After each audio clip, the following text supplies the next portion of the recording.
रासायनिक बिक्रियार हार की আমরা প্রথমত দেখব একটা রাসায়নিক বিক্রিয়া কারা কারা থাকে। আমরা জানি একটা রাসায়নিক বিক্রিয়ায় বিক্রিয়ক এবং উৎপাদ এই দুই ধরনের পদার্থ থাকে। তো সেই রাসায়নিক বিক্রিয়ার হার আমরা কিভাবে বের করব? রাসায়নিক বিক্রিয়ার হার বা রাসায়নিক বিক্রিয়ার গতিবেগ একই কথা। যেমন ধরো একটা রাসায়নিক বিক্রিয়া এরকম দেয়া আছে, এ বিক্রিয়ক কিছু সময় পরে বিক্রিয়া করে বি উৎপন্ন করলো। তার মানে আমরা এটাকে বলতে পারি এটা রিঅ্যাকট্যান্ট বা বিক্রিয়ক, এটা প্রোডাক্ট বা উৎপাদ। তো এই রাসায়নিক বিক্রিয়া একমুখীও হতে পারে, উভমুখীও হতে পারে, এটা আমরা জানি। অর্থাৎ একটা রাসায়নিক বিক্রিয়া যদি বিক্রিয়ক থেকে উৎপাদ তৈরি হয়, উৎপাদ ভেঙে আর বিক্রিয়ক তৈরি হবে না, সেই বিক্রিয়াকে আমরা বলবো একমুখী বিক্রিয়া। আর যদি এমন হয় যে একটা রাসায়নিক বিক্রিয়ার বিক্রিয়ক ভেঙে উৎপাদ তৈরি হলো, বিক্রিয়ক থেকে উৎপাদ তৈরি হলো, আবার একইভাবে রিভার্সেবল উৎপাদ থেকে উৎপাদ ভেঙে যে বা উৎপাদগুলো একেবারে কম্পোস্ট হয়ে বিক্রিয়ক তৈরি করলো, তাহলে এই যে দুই ধরনের বিক্রিয়া, একটা হচ্ছে সম্মুখমুখী, বিক্রিয়ক থেকে উৎপাদ তৈরি হয়, আর একটা হচ্ছে পশ্চাৎমুখী, উৎপাদ ভেঙে বিক্রিয়ক তৈরি হয়। একই সাথে যদি দুইটা বিক্রিয়া চলতে থাকে এরকম, সেই বিক্রিয়াকে আমরা বলি উভমুখী বিক্রিয়া। তো বিক্রিয়া একমুখী হোক বা উভমুখী হোক, যে কোনো একটা মুখের আমি যদি হার নির্ণয় কথা, একমুখী হলে শুধুমাত্র একমুখী বিক্রিয়ার হার, যদি উভমুখী হয় তাহলে সম্মুখমুখী অথবা পশ্চাৎমুখী বিক্রিয়ার হার আমরা নির্ণয় করতে চাই।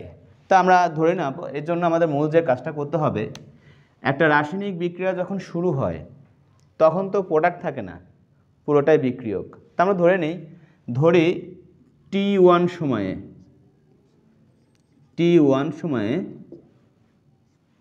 এ বিক্রিয়কের ঘনমাত্রা ধরো A1। ওকে, আমরা জানি যে একটা ঘনমাত্রাকে যখন প্রকাশ করতে চাই আমরা সেই বিক্রিয়কটা লিখে থার্ড ব্র্যাকেট দিয়ে দিলেই সেটাকে মোলার ঘনমাত্রা বোঝায়। এই ঘনমাত্রা বলতে এখন আমরা মোলার ঘনমাত্রা বুঝবো, ঠিক আছে? তো এই শুরুতে বি এর ঘনমাত্রা B1। ওকে, কিছু সময় পরে, অর্থাৎ সময়টা চেঞ্জ হয়ে যখন T2 সময় হলো, ধরে নাও T2 সময়ে, এখন কিছু সময় পরে তো বিক্রিয়ক ভেঙে যাবে, হ্রাস পাবে, অর্থাৎ বিক্রিয়কের ঘনমাত্রা হ্রাস পাবে। বিক্রিয়ক যদি ভেঙে যায় তাহলে কি হবে? বিক্রিয়কের ঘনমাত্রা হ্রাস পাবে। তা বিক্রিয়কের ঘনমাত্রা T1 সময়ে, আমি এটা বলছি না যে এই বিক্রিয়াটা একদম শুরু থেকেই শুরু হয়েছে, তা কিন্তু না। এরকম হতে পারে কোনো একটা বিক্রিয়া চলছে, চলার একটা পর্যায়ে যে কোনো একটা মুহূর্তে যে নির্দিষ্ট একটা সময়ে যে আমি এই কাউন্টটা করতে চাচ্ছি যে সেই সময়ে ওই রাসায়নিক বিক্রিয়াটার হার কত। ওকে, তা ধরো কোনো একটা সময়ে এর ঘনমাত্রা ছিল A1, বিক্রিয়কের ঘনমাত্রা ছিল A1, উৎপাদের ঘনমাত্রা ছিল B1। কিছু সময় পর, আরও কিছু সময় পর অতিবাহিত হওয়ার পর আমরা তো ন্যাচারালি বলতে পারি এখানে বিক্রিয়ক যেহেতু উৎপাদে পরিণত হচ্ছে, তাহলে বিক্রিয়কের ঘনমাত্রা হ্রাস পাবে, উৎপাদের ঘনমাত্রা বৃদ্ধি পাবে। অর্থাৎ বিক্রিয়ক আস্তে আস্তে যত ফুরাবে তত বেশি উৎপাদ তৈরি হবে। এটাই তো ন্যাচারালি, যে বিক্রিয়ক থেকে যেহেতু উৎপাদ তৈরি হচ্ছে, তাহলে বিক্রিয়কের যতটুকু অংশ ফুরিয়ে যাবে উৎপাদে ততটুকু অংশ তৈরি হবে। তার মানে বিক্রিয়কের ঘনমাত্রা হ্রাস পাবে, উৎপাদের ঘনমাত্রা বৃদ্ধি পাবে। তা T2 সময়ে বিক্রিয়কের ঘনমাত্রা ধরো A2,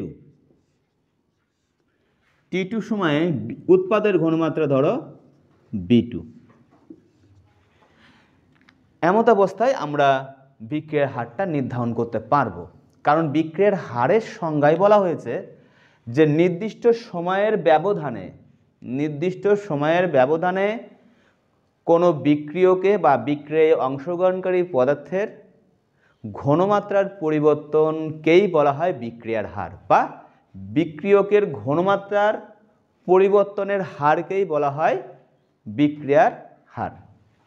তাহলে আমি যদি এই বিক্রিয়ার হারটা নির্ধারণ করতে চাই, তাহলে বিক্রিয়ার হার তাহলে কত হবে? বিক্রিয়ার হার হবে ঘনমাত্রার পরিবর্তন, অর্থাৎ প্রাথমিক অবস্থায় যতটুকু ছিল শেষ অবস্থায় যতটুকু ছিল, এই দুটার পার্থক্য। সবসময় পার্থক্য বোঝার জন্য আমরা এই কাজটা কমন করে থাকি, সেটা হলো যে শেষেরটা থেকে আগেরটা বিয়োগ দিই। তাহলে আমাদের পরবর্তী ঘনমাত্রা কত? A2 আর প্রাথমিক ঘনমাত্রা কত A1। তাহলে পরবর্তী ঘনমাত্রা থেকে প্রাথমিক ঘনমাত্রাটা বা পূর্বের ঘনমাত্রাটা বিয়োগ দিলাম। এরপরে আমাদের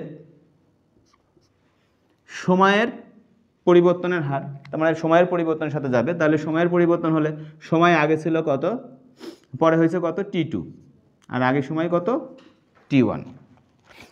এটা হচ্ছে সময়ের পরিবর্তন, অর্থাৎ সময়ের সাপেক্ষে যখন বিবেচনা করা হবে তখন দুইটা সময়টাকে আমরা একটা কাউন্ট করব।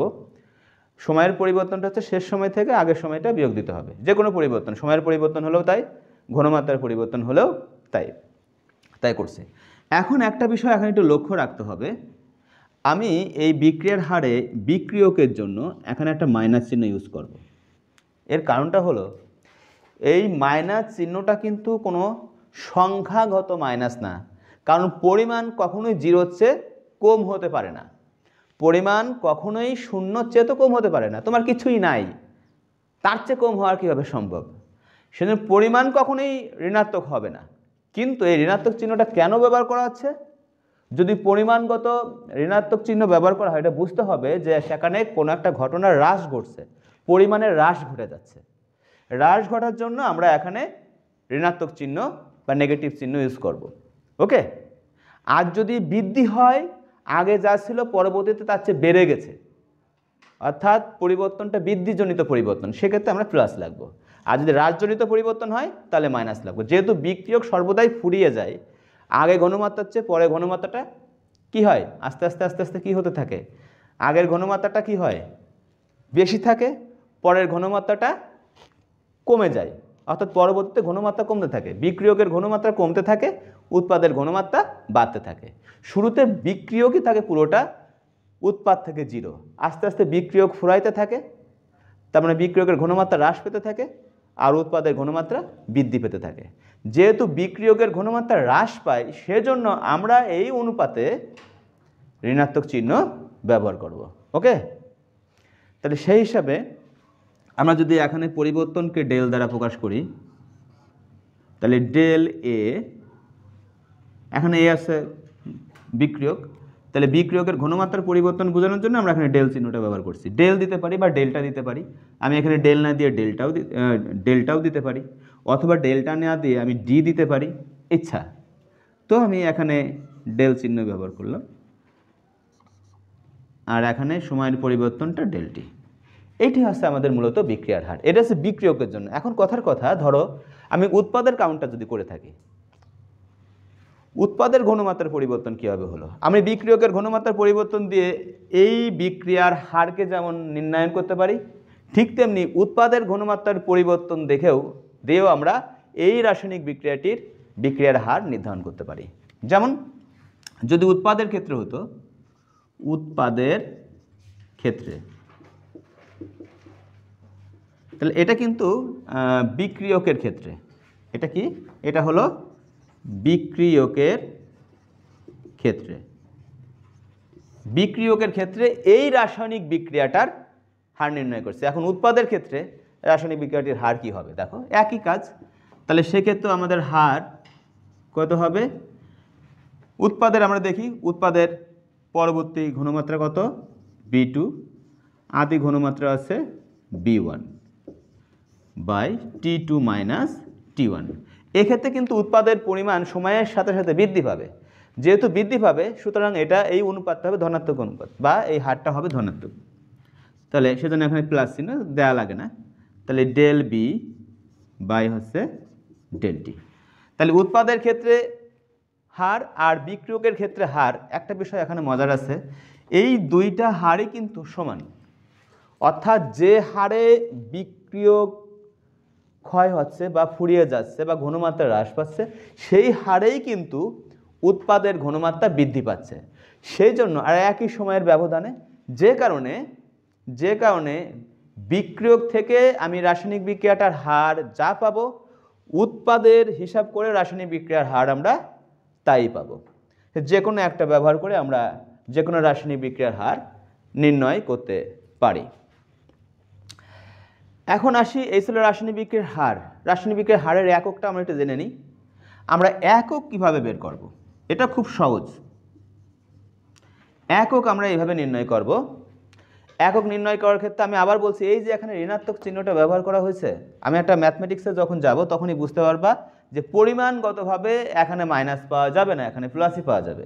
জাস্ট এই মাইনাস চিহ্নটা মানে এই রাশির মধ্যে বা সমীকরণের মধ্যে ব্যবহার করা হয়েছে শুধুমাত্র ঘনমাত্রা হ্রাস পাচ্ছে বিক্রিয়কের, সেই জন্য, তাছাড়া আর কোনো ডেফিনেশনের নাই এখানে। তা আমরা একক যদি এখানে নির্ণয় করতে চাই, আমরা যে কোনো রাশির একক যদি বের করতে চাই, ওই রাশিটার মধ্যে যারা যারা উপস্থিত তাদের এককগুলো জানলেই কিন্তু আমরা সেই রাশির একক পেয়ে যাই। দেখো তো উপরে ঘনমাত্রার পরিবর্তন, উপরে হচ্ছে ঘনমাত্রার পরিবর্তন, তা ঘনমাত্রার পরিবর্তন তো ঘনমাত্রাই হবে। ঘনমাত্রা 5 থেকে 2 বিয়োগ হলে তো 3 পাওয়া যাবে, সেটা তো ঘনমাত্রাই। তো সেজন্য আমরা এই যে উপরে যে রাশিটা পাইছি সেটা যেহেতু ঘনমাত্রার পরিবর্তন মানে ঘনমাত্রা, সুতরাং ঘনমাত্রার এককটা জানলেই হবে।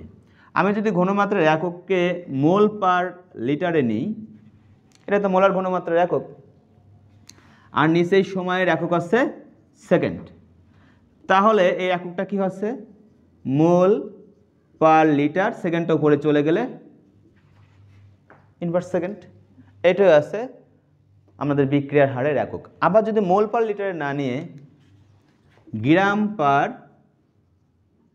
ডেসিমিটারে নিই, মোল পার লিটারও যা, গ্রাম পার ডেসিমিটারও তাই, তার মানে প্রতি 1 ডেসিমিটারের আয়তন আছে 1 লিটার, তাই 1 ডেসিমিটার আর হচ্ছে 1 লিটার একই, তবে গ্রাম পার ডেসিমিটার এখানে মাইনাস।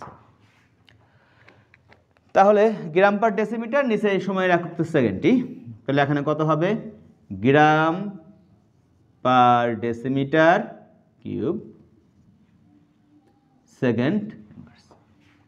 তাহলে mole per litre per second অথবা gram per cubic decimetre per second. Okay, এই হচ্ছে আমাদের বিক্রিয়ার হারের একক। এই ছিল বিক্রিয়ার হারের বেসিক এবং বিক্রিয়ার হারের একক। সহজ করে আমরা মনে রাখবো, যে কোনো রাসায়নিক বিক্রিয়ার হার যদি আমাদের নির্ণয় করতে বলে, তাহলে আমরা দেখব ওই রাসায়নিক বিক্রিয়ায় বিক্রিয়কের ঘনমাত্রা কতটুকু হ্রাস পাইছে একটা নির্দিষ্ট সময়ের ব্যবধানে, অথবা অথবা উৎপাদের ঘনমাত্রা কতটুকু বৃদ্ধি পাইছে নির্দিষ্ট সময়ের ব্যবধানে। ঠিক আছে, আর সেই পরিমাণটাই হচ্ছে রাসায়নিক বিক্রিয়ার হার। আর এককটা কি, যেহেতু ঘনমাত্রা বাই সময় বিক্রিয়ার হারটা হচ্ছে ঘনমাত্রা বাই সময়, তাই ঘনমাত্রার একক আর সময়ের এককটা জানলে আমরা বিক্রিয়ার হারের এককটা পেয়ে যাব। ঠিক আছে, এরপরে ক্লাসে আমরা গড় বিক্রিয়ার হার এবং বিক্রিয়ার হার ধ্রুবক নিয়ে আলোচনা করব পরবর্তী ক্লাসটাতে। ধন্যবাদ।